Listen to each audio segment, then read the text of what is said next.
36 mois de prison ferme pour les premiers manifestants jugés. Les premiers procès des manifestants du 11 octobre ont abouti à de lourdes peines. 36 mois de prison ferme. 24 manifestants ont été jugés et déclarés coupables et condamnés à 36 mois de prison ferme.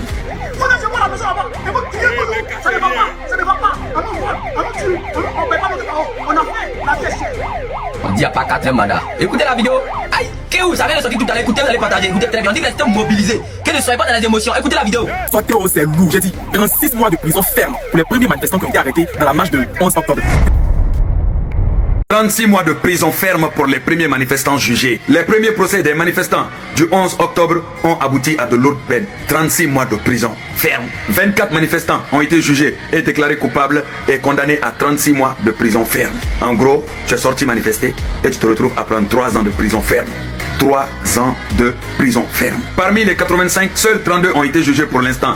4 personnes ont été relaxées. Peut-être ça doit être des gens qu'on a confondus avec des manifestants. Tandis que 2 femmes âgées ont été condamnées à 36 mois avec sursis. Je pense que la justice a été clémente en se disant que ces 2 femmes âgées, on va les avertir. En tout cas, on les met, en gros, on te met en sursis. Si on te revoit dehors, on te prend, tu vas faire 36 mois en prison. Oui, c'est comme ça le sursis. On te met en sursis pendant un temps. Si pendant ton sursis on t'attrape dehors ou on te voit dehors ou tu fais quelque chose de ce genre là seulement, on te prend, tu vas passer les 36 mois en prison. Donc je pense que ces 2 femmes âgées, on va plus les voir dehors. Ça c'est clair et net. 36 mois, prison ferme. Concernant les autres, ils seront jugés le 22 octobre. Là, la justice est en train d'envoyer un message clair. Tous ceux qui seront arrêtés, il y aura... Donc ici, Ouattao parlait de toi. Et tout le monde connaît Ouattao. C'était un chef de guerre qui a fait la rébellion et qui avait son QG à Bouaké. Et pendant la crise post-électorale, il est descendu avec les rebelles pour attaquer la Côte d'Ivoire. Ouattao nous dit que tu as livré le corps des gendarmeries à la rébellion et tu leur as donné de l'armement pour pouvoir combattre la République. Toi, tout à l'heure, tu parlais des gendarmes. On est pour la patrie, il ne faut pas faillir à la mission de la gendarmerie, etc. etc. Toi, tu as fait quoi? Toi, tu as fait quoi? Et quand tu as fait ça là, quand c'est la allé parler à ta maman, quand c'est la allé parler à ton papa, il allait voir tes grands-papas dans le village là-bas pour leur parler. Et c'est toi, matin, midi, soir, tu emmènes les gens. Tu viens, d'accord, empiéter sur la quiétude des gens. Pour raconter quoi? On te parle de notre élection, quand tu viens nous parler de quoi? Mais dis aux gens de voter à Alassane Ouattara qui t'est ici. Il faut leur dire, voter à Alassane Ouattara qui t'est ici. Moi, j'ai pitié de toi et pour toi. Parce que je me demande ce que tu vas devenir plus tard. Parce que je laisserai le peuple te juger. Le peuple de Côte d'Ivoire, c'est ce peuple-là qui a te jugé. C'est ce que je te dis là, est-ce que tu comprends? Tu penses que tu vas devenir éternel, ou tu es éternel. Il y a eu des généraux avant toi. T'as compris, monsieur le lieutenant? Il y a eu des généraux avant toi. Mais ils sont où aujourd'hui? Kassalatè, lui, vous l'avez violé. Vous avez violé Kassalatè parce que lorsqu'il a témoigné en faveur du président Gbagbo à la CPI, ça a déplu à Ouattara et à son fils Photocopie. Et ils l'ont éconduit de son poste d'ambassadeur au Sénégal. Parce que après son passage à la CPI, ils l'ont enlevé ambassadeur en même temps. Et vous ne vous êtes pas arrêté là. On n'a pas épargné sa vie. Il a été violé, réduit au silence.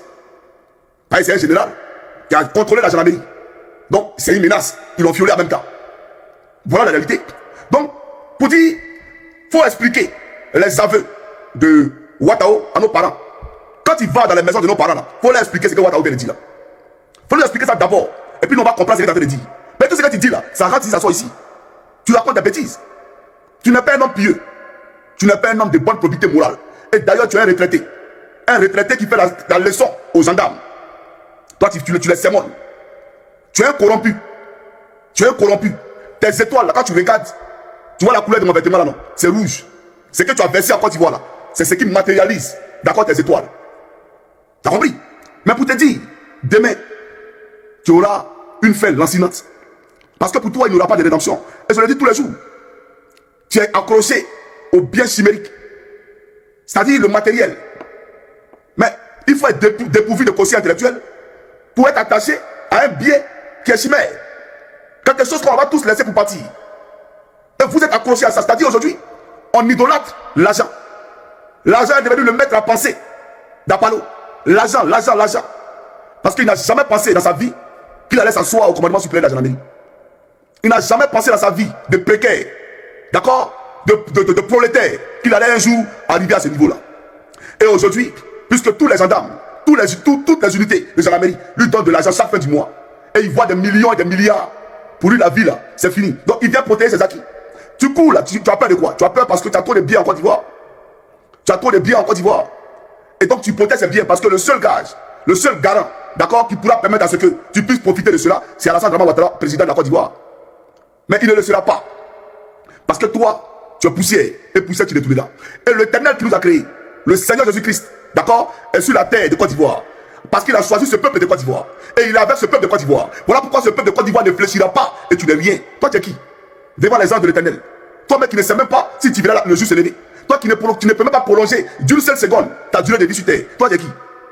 Ben, tu portes rien. Tu parles et tu dis aux gens, ils sont à l'étranger. Et puis ils disent, sortez, sortez. Et maintenant, on va venir. Mais toi, viens nous trouver ici. Si tu es vraiment général, viens nous trouver ici. Toi, tu es sûr que toi, en face de mon phare, tu as cœur d'ouvrir ta bouche pour parler. Appelle ici.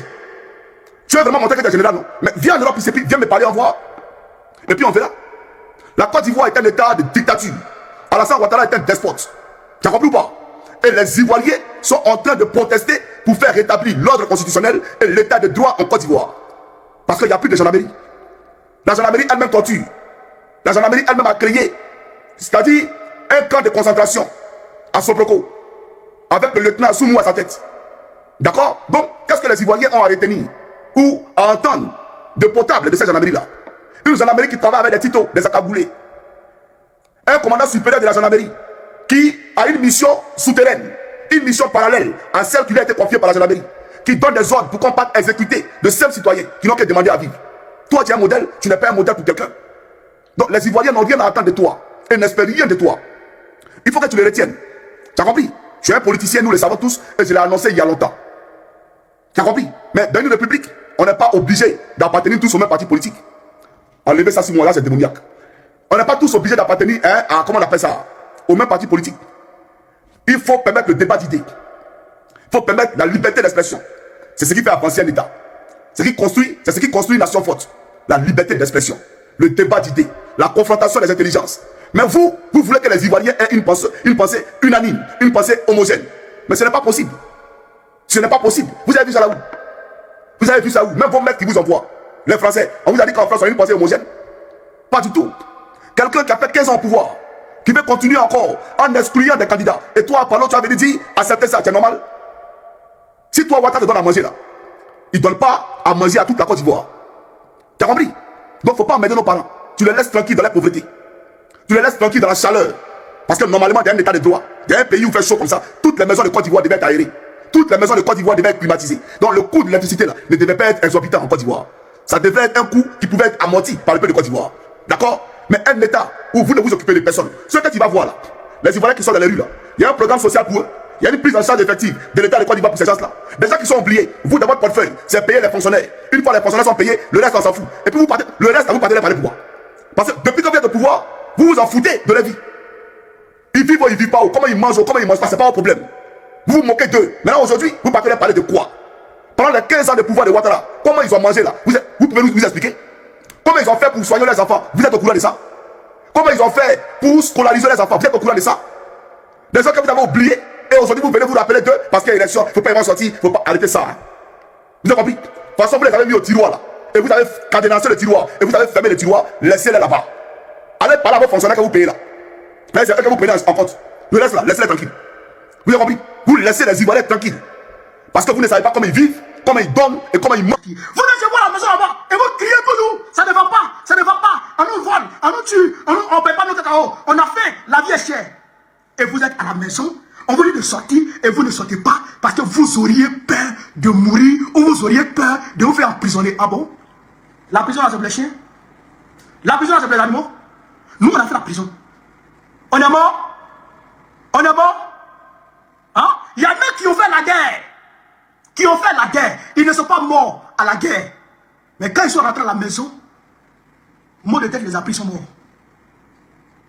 Ta mort là, ça ne t'appartient pas. Ta vie là, ça n'appartient pas à Ouattara. Ta vie là, ça n'appartient pas aux policiers. Ta vie là, ça n'appartient pas aux gendarmes. Ta vie appartient à Dieu. C'est Dieu qui décide quand tu vas mourir. Peuple de Côte d'Ivoire, vous partez à l'église, vous partez à la mosquée, mais je ne sais pas. Pourquoi on ne vous dit pas que personne ne peut te tuer si Dieu n'a pas accepté? Pourquoi on ne vous dit pas, pourquoi vous ne comprenez pas que personne ne peut décider ta mort tant que Dieu lui-même là, il n'a pas accepté, il n'a pas donné sa caution? Pourquoi on ne vous dit pas ça? Oh, mais pourquoi vous n'arrivez pas à comprendre ce passage-là? Il faut sortir. Il faut sortir. Il n'y a pas d'excuse. On entame la dernière ligne droite, comme l'a dit aujourd'hui le président Tidjane Thiam depuis Paris. Il dit il nous reste 7 jours. 7 jours pour faire tomber Ouattara. 7 jours pour libérer notre pays. C'est ce qu'il a dit. 7 jours pour libérer notre pays. Étant à Paris, il a dit il nous reste 7 jours pour libérer notre pays. 7 jours pour libérer notre pays. De qui? Du joug néocolonial. Il faut libérer la Côte d'Ivoire. Même si tu fais un commentaire, on va t'arrêter. Ils peuvent nous prendre de façon isolée, mais de façon groupée, on va les vaincre. Les Malgaches ne sont pas plus garçons que les Ivoiriens. Les Malgaches ne sont pas plus braves que les Ivoiriens. Comment on appelle ça? Les Népalais ne sont pas plus braves que les Ivoiriens. Nous sommes un peu braves. Il faut sortir. Il faut sortir de Côte d'Ivoire. Parce que si Draman passe cette année, non. Ok, ce qu'on n'a jamais encore vu dans nos vies, c'est ce qu'on va voir. Il va donner 4 de séjour dans notre propre pays. Il va donner 4 de séjour dans notre propre pays. On dit à pas 4e mandat. Écoutez la vidéo. Aïe, Kéou, ça vient de sortir tout à l'heure. Écoutez, vous allez partager. Écoutez très bien. On dit que c'était mobilisé. Que ne soyez pas dans les émotions. Écoutez la vidéo. Avant que nous n'arrivions ici, donc, il y a eu une annonce dans un temps voisin de l'annulation de notre marche de son Excellence le président Alassane Ouattara, qui a annoncé à la face de la nation qu'il est candidat à un 4e mandat. Vous connaissez tous notre position de principe sur ce 4e mandat. Ce 4e mandat, nous le réitérons, est un mandat anticonstitutionnel. Et pour nous, il n'est pas question qu'un 4e mandat se fasse. Parce que ce 4e mandat est en violation de la Constitution ivoirienne. C'est pourquoi nous voulons réitérer encore aujourd'hui, ici, de façon ferme et solennelle, notre position à ce 4e mandat. Le président Laurent Gbagbo va très bientôt se prononcer sur la question. Mais entre-temps, nous demandons à toutes nos bases, à tous nos militants, à tous nos camarades, à tout le peuple de Côte d'Ivoire, de se tenir mobilisés. De se tenir mobilisés, de ne pas se laisser impressionner. Nous sommes dans un pays de droit et force doit rester à la loi. La Constitution interdit à tout citoyen de faire plus de 2 mandats à la tête de la Côte d'Ivoire. Et il faut que nous tous, nous en tenions à l'autorité de la loi. Merci donc à tous. Et voilà les 2 précisions que je voulais faire avant d'aborder ce pourquoi nous sommes véritablement là. Les manifestants en Côte d'Ivoire ne s'entendent plus avec les forces de l'ordre. Car ce matin, Alassane Ouattara a fait déployer plus de 400 militaires dans les rues d'Abidjan. Des camions remplis de soldats circulent dans chaque quartier. Des checkpoints se dressent à tous les coins de rue et l'air est chargé de tension. Depuis l'aube, la population s'est soulevée. On voit des foules immenses marcher côte à côte, brandissant des pancartes où l'on peut lire « Non au 4e mandat ». Le peuple ne veut plus de lui. Pour beaucoup, Ouattara a dépassé la limite. Les cris montent dans le ciel comme une vague de colère contenue depuis trop longtemps. Des jeunes, des femmes, des vieux. Tout le monde est là. Ils n'ont plus peur. Ils disent que cette fois, c'est la dernière. Cette fois, personne ne rentrera à la maison sans avoir obtenu ce qu'il veut. Car pour eux, la Côte d'Ivoire doit respirer un nouvel air. Un air de liberté et de justice. Au milieu de la foule, un homme se lève sur un tonneau, le visage couvert de sueur et la voix rauque. « Mes frères, mes sœurs, assez, c'est assez. Depuis 15 ans, on nous promet la paix et le développement. Mais regardez nos vies. Regardez nos quartiers. Où sont les emplois? Où sont nos droits? » La foule répond par un rugissement. Les cris résonnent contre les murs des immeubles d'Abobo. De Yopougon, de Treichville. Les jeunes tapent sur des casseroles, les motos klaxonnent, les drapeaux flottent. C'est un chaos organisé, une symphonie de rage populaire. Mais derrière les murs du palais présidentiel, la scène est bien différente. Ouattara, assis dans son fauteuil, observe les images retransmises par la télévision nationale. Il ne dit rien. Son regard est froid, son visage fermé. À ses côtés, un conseiller lui murmure. « Excellence, les choses dégénèrent. Les manifestants ne reculent plus. Même la police est dépassée. Qu'ils fassent ce qu'ils veulent, finit-il par répondre d'un ton sec. Nous avons prévu ce genre de situation. Il fait un signe de la main. Aussitôt, un officier entre, fait le salut militaire, puis attend les ordres. Ouattara dit calmement « Déployez les renforts. S'ils ne comprennent pas par les mots, ils comprendront par la force. » Dans les minutes qui suivent, le bruit des bottes envahit les rues. Des colonnes de militaires marchent avec discipline, fusil à la main. Les pick-up de l'armée foncent dans les quartiers chauds. Et soudain, le son des sirènes, les cris, la panique. Les grenades lacrymogènes explosent, les manifestants courent, d'autres tombent. Le sol devient un champ de bataille. Une femme tient son enfant dans les bras, cherchant une issue au milieu de la fumée. Un jeune homme, drapeau à la main, s'agenouille face à un soldat et crie « Tirez si vous osez, tirez, mais sachez que vous ne pouvez pas tuer un peuple entier. » Le soldat tremble, son doigt sur la gâchette. Il hésite. Il sait que cet homme a raison. Mais derrière lui, un officier hurle « Exécution des ordres !» Le coup part. Le jeune tombe. Son drapeau flotte encore quelques secondes dans l'air avant de s'écraser sur le bitume. Autour de lui, la foule hurle. Le sang se mêle à la poussière. La colère se transforme en rage pure.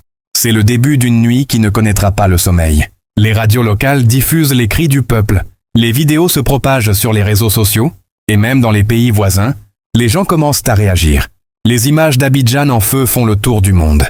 Mais malgré tout, le peuple reste debout. À Cocody, à Yopougon, à Bouaké, les rassemblements continuent. Les gens chantent, prient, crient. Ils disent que cette fois, rien ne les arrêtera. Car ce n'est plus seulement une question de politique, c'est une question de dignité. Pendant ce temps, dans une caserne militaire en périphérie d'Abidjan, un jeune officier regarde la télévision en silence. Il s'appelle Kader Koné, 27 ans. Formé à l'école militaire de Zambakro, il a prêté serment de défendre la nation. Mais ce soir, il ne sait plus s'il protège encore son pays ou s'il sert un homme qui s'accroche au pouvoir. Autour de lui, plusieurs soldats murmurent « On ne peut pas continuer à tirer sur nos propres frères. Si on désobéit, c'est la cour martiale. » Kader se lève, la mâchoire serrée. « Si on continue, c'est la honte pour toute une génération, » dit-il doucement. « Nous devons choisir, obéir à un homme ou servir notre peuple. » Ces mots restent suspendus dans l'air. L'un des soldats baisse la tête, un autre se met à pleurer. Car ils savent tous que ce qu'il dit est vrai. Le lendemain, plusieurs unités refusent de sortir. Le gouvernement parle de mutinerie, mais dans les rues, on les appelle déjà les héros silencieux. Le pays est au bord du chaos. L'armée se divise, la population se soulève, les diplomates étrangers quittent discrètement Abidjan. Dans certaines zones, les forces de l'ordre ne contrôlent plus rien. Les barricades se dressent, les jeunes s'organisent en comité de défense populaire. Dans ce tumulte, une figure émerge, un prêtre nommé Père Joseph, connu pour son franc-parler et sa proximité avec les quartiers défavorisés. Il prend la parole lors d'une émission de radio. Dans les heures qui suivent, un silence étrange s'abat sur Abidjan. Plus de cris, plus de sirènes, juste ce calme pesant, celui qui précède les grands basculements. Les gens restent chez eux, la radio nationale ne diffuse plus de nouvelles, les chaînes étrangères sont brouillées. On dirait qu'un voile est tombé sur la ville. Les plus anciens disent mais que c'est souvent comme ça, juste avant qu'un régime s'effondre. Dans les quartiers populaires, pourtant, les rumeurs circulent. Certains affirment que le président a fui le pays. D'autres disent qu'il est retranché au palais, protégé par des mercenaires. Des voix s'élèvent aussi, disant qu'un groupe d'officiers prépare un communiqué.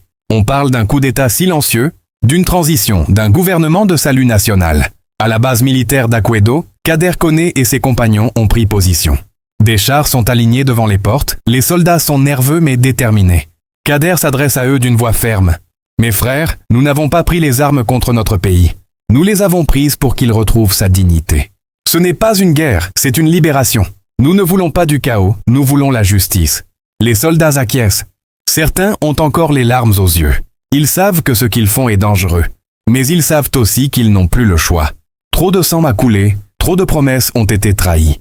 Dans la même nuit, une réunion secrète se tient dans un immeuble discret de Cocody.